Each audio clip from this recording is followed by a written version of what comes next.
Many of you who watch this channel I know are very experienced runners, but some of you I know are brand new to running. You are all of course very welcome here on Film My Run, but whether you're an old hand or whether you're just getting started in your first steps with running, it's important to know the rules. And there are rules, and it's easy to become complacent if you know the rules, but if you don't, or if you want a reminder, then I am going to break down the 20 top running rules for you right now.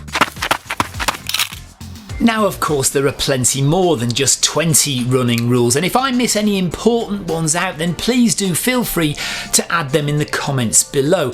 Also, if you disagree with any of the rules, please don't shoot the messenger. I am just passing on the information. Many of these rules were never written down, and nobody truly knows where they originated. Some say that on his deathbed after running the very first marathon, Pheidippides secretly whispered these rules to a very young Haile Gebrselassie, or perhaps it was Paula Radcliffe. I can't really remember. Many of these rules we've heard so many times we're sick to death of them, but we still ignore them. A lot of the rules I'm going to tell you today are just basic running advice, training or racing advice, and some of the rules are more about our conduct in the running space. So with all that said and done, let's get cracking with number 1. Your finish time for a race is your chip time on the official race results. Let me make this absolutely clear. Unless you are an elite athlete at the front of the race, it is not your gun time. Ignore your gun time. It is also not your Strava moving time. That is not your official race finish time. And it is also not the time that your watch says when you pass 42.2 kilometers in a marathon, for example. The official time for your race is the chip time on the race results. Closely related to rule number 1 is rule number 2. When you've finished a race and it uploads to Strava, change the activity type to race. This will then show your elapsed time rather than your moving time. You might not think it's important, but we do, and we look at your Strava. Often your elapsed time and your moving time are exactly the same. If you've not stopped once during your 10k, if you haven't stopped for any breaks during your marathon, then they will be the same, but quite often they are different. So make sure that we're looking at your elapsed time rather than your moving time. Another rule related to those above, your PB for all distances is not your Strava PBs. Strava will measure your fastest time over 42.2 kilometers, but your marathon PB is how long it took you to get from the start line to the finish line, and that could mean you run 42.5 kilometers, for example. It doesn't matter how far you actually ran, that's your marathon PB, and it's the same for all race distances. Also, this doesn't necessarily mean that your watch has recorded the distance incorrectly. It may well be that you've been weaving in and out of other runners or not taking the direct racing line in the race, which means that your watch has correctly added more distance. And rule number 4 is that you are not allowed to complain when that happens. So if you do finish a marathon and you've run 42.8 kilometers, you cannot go and complain. That is marathon running. That is just running life, I'm afraid. You have to accept it. There are very few occasions where marathon distances or race distances are incorrectly measured. I'm looking at you, Manchester. But generally, that's just the way marathon running is. You have to accept that you will almost always run further than 42.2 kilometers. Actually, one rule that will help you avoid that rogue 300 meters at the end of a race is rule number 4.5. Always measure and time your run according to the race markers, the on-course markers. Your watch might tell you you're at halfway in your marathon, but if the actual halfway gantry is 200 metres up the road, then your meticulously planned pacing strategy has gone to pot. Do not rely on your watch for distance. Always use the on-course mile or kilometre markers. And whilst we're on the subject of race distances, never ever complain about the distance of a trail race. Trail races have a special rule. Distances are potluck. For example, running a trail marathon could be anything from 39 kilometres up to 46 kilometres, and you just have to accept that and live with it. If you run ultra races, a 100-mile race could be anything from 98 miles, woohoo, to 108 miles. You can't complain, that's trail racing.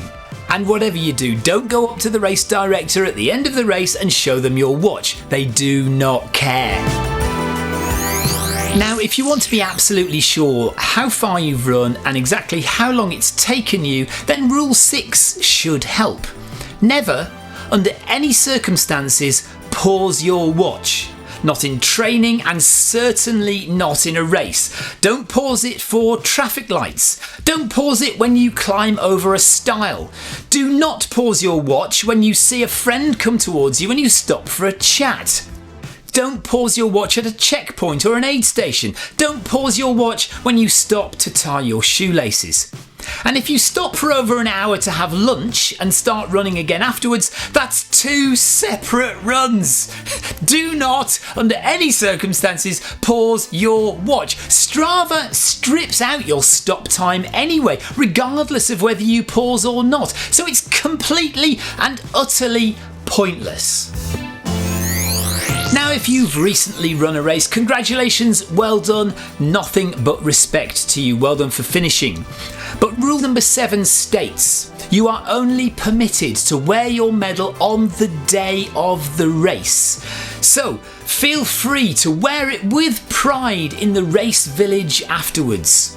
Wear it at the cafe or restaurant for your post-race celebrations. Heck, wear it on the train. Wear it in the bath when you get home. You're also permitted to store the medal under your pillow in your bed at night, or just grip it tightly in your hand. But the next morning, it must go either on a medal rack, in a drawer, or sell it on eBay. You must never wear it again. T-shirts, however, are different. Rule number 8 states that you are permitted to wear your race finishers t-shirt at other race events. You can also wear it if you've got nothing else clean in the house to wear. However, you must never wear the race t-shirt for a race that you do not finish, and certainly not for one that you've never entered before. Also, you know that sometimes you get the race t-shirt inside the goodie bag with your race number prior to the actual race. It is strictly prohibited to wear that t-shirt in the race. You can only wear it afterwards. And that fits quite nicely with one of the rules that we hear all the time as runners but we never adhere to, and that is nothing new on race day. To be perfectly honest with you, I'm really only 50% on this myself. I've worn plenty of brand new pairs of running shoes on race day in the race. It's never caused me a problem. So take rule number 9 as you see fit. Nothing new on race day if you like. While we're on, let's deal with the other rule that we hear all the time as runners and almost always ignore. Rule number 10 is don't go out too fast. This is one of those rules that we know is solid advice, and yet even experienced runners think that banking time is a good idea. Banking time or going out too fast at the beginning of a race will almost always come back to bite you in the end. Smart pacing is the fundamental backbone of a solid race plan. Even pacing all the way, and if you can speed up in the last quarter of a race, then all the better. Rule number 10.5 is all about watching this video to the very end so that you can see the most important rule of all. And it's also about subscribing to the channel if you haven't done so already. Okay, parkrun. What you need to understand about parkrun is that it is a separate entity in the running world. It sits in an uncomfortable space between racing, social running and training. Consequently, parkrun has its own sets of rules which don't apply anywhere else, only to parkrun. For example, if you are a speedy runner, you are not allowed to say that you won parkrun. You can never win parkrun. Also, don't call it a 5k parkrun. It's just parkrun. They're all 5k. If you're a fast runner, do not shout at slower runners up ahead to get out of the way. Conversely, if you are a slower runner, do not tut or look scornfully upon the faster runners as they speed past you. If you're fast or slow, never take parkrun seriously. Race it by all means, wear your alpha flies if you have to, but don't take it seriously. If you want to properly race a 5k, pay your 30 quid to run through and go and do an official one. Also, parkrun is allowed to count as your 5k PB, but only if you've never done an official 5k race. Finally, all volunteers must be addressed as marshal and you must thank them at every corner of the race whenever you see one. Let's lump all of that into rule number 11. For rule number 12, we're briefly going to go back to Strava. This is a new rule and I'm not entirely sure where I read it, but it is now legitimate, so make sure you're up to speed on this. Never use bandoc.com for your Strava race titles. It's confusing and disconcerting. When scrolling, we just want a quick, simple description of what you've done so we can decide whether to dive in and take a closer look. Bandoc adds a level of complexity and confusion to your Strava titles that's just far too stressful for the average Strava stalker to cope with, so, just stop it. Also, rule 13, do not call a run easy miles or recovery run if your HR is in zone 3 for any more than 10% of your run. You think we don't notice, but we do, and you will be judged. Now, as well as being runner number 1 on Strava, Pheidippides was also the member of various running groups on Strava and Instagram, and there are various social media rules that we need to be aware of. Rule 14 states that you should never post the following. Hey guys, should I be worried? My resting heart rate went down to 37 last night. And then a screenshot from your Garmin Connect app. Everyone knows this is a humble brag, and yet everyone in the comments will then engage in a testosterone-fueled back and forth, posting screenshots of lower and lower resting heart rates. Equally, rule 15 says that if someone posts, for example, asking everyone to share their VO2 max, you must only comment if your VO2 max is lower than the original poster's. So if the original poster's VO2 max is 50, they're looking for validation that they are awesome, so you are not permitted to rain on their parade. Rule 16 is all about nutrition and hydration, and it basically states that you are wrong. Whatever you do, whatever your regime for hydration or nutrition, you're pretty much guaranteed to be wrong. Somebody will very kindly post on Facebook their nutrition and hydration regime, which will be right. And they will also quote the science behind why their system is right and yours is wrong. Of course, the science will change when we discover stuff we didn't know before, but rest assured, your version of nutrition and hydration is still guaranteed to be wrong. You're also wrong if you post watermarked photos of your race on social media. Yes, I understand it. Race photos are expensive, but photographers have to make a living, and Rule 17 states, if you can't afford to buy the official race photos or you simply don't want to, then by all means, if you have to, copy the watermarked photos onto your phone and keep them there. But whatever you do, do not post them to Facebook or Instagram. Hey guys, look! This is the stuff I stole from Primark today. Cool, huh? Oh, and while we're on, 18.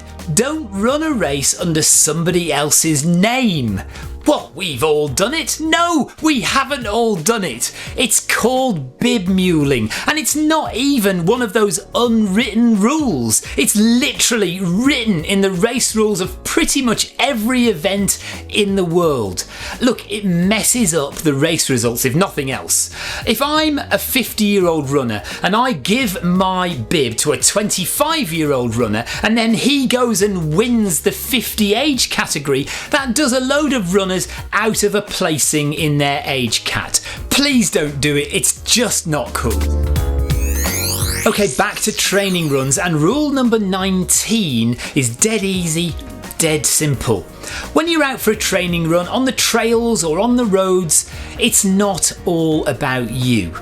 Slow down when you come to small children, dogs or horses. Slow down to a walk if you have to. Smile, say hello and move on with your run. If you want a PB, go and enter an official race. If you want to hit a certain pace in an interval session, then go and do that session on the track. 19 and a half is all about responding to other runners. You must, at all costs, acknowledge every runner as they come towards you, and this can be done in one of 4 ways. First up is the simple nod. It's quite a serious nod, it's just that kind of thing. Next up is the slight hand raise. Now this is definitely not a wave, it's just a kind of acknowledging the other runner is there, but nothing more than that. Definitely not a wave. Next is the smile. It's a warm, generous smile. It's a happy smile, but no words are spoken. And finally, there's the full-on hello or good morning. And these are only reserved for the most pleasant of days when everything is right with the world. The most heinous crime a runner can commit is to ignore a runner as they pass, especially if that runner has just acknowledged them. If a runner does ignore you, then you are permitted by law in the rules to mutter under your breath either the words twat or dick. The final rule in my list is number 20, and it is under no circumstances should you ever post your rejection or acceptance email from London Marathon. Look, if you got in, great, all power to you, have a fantastic time, but don't rub it in our faces. Secondly, if you didn't get in, neither did anybody else. This is not news. We do not care. Yes, they need to change the system. It's totally unfair that you've tried 15 times continuously and never got in once, and Karen from work seems to get in every single time she applies. I'm sorry. It's a hard life being a runner, it's tough out there, I understand it, but sticking to these 20 rules and any others we find in the comments down below will help smooth your path as much as possible. Happy running, take care, and I'll see you on the start line next time.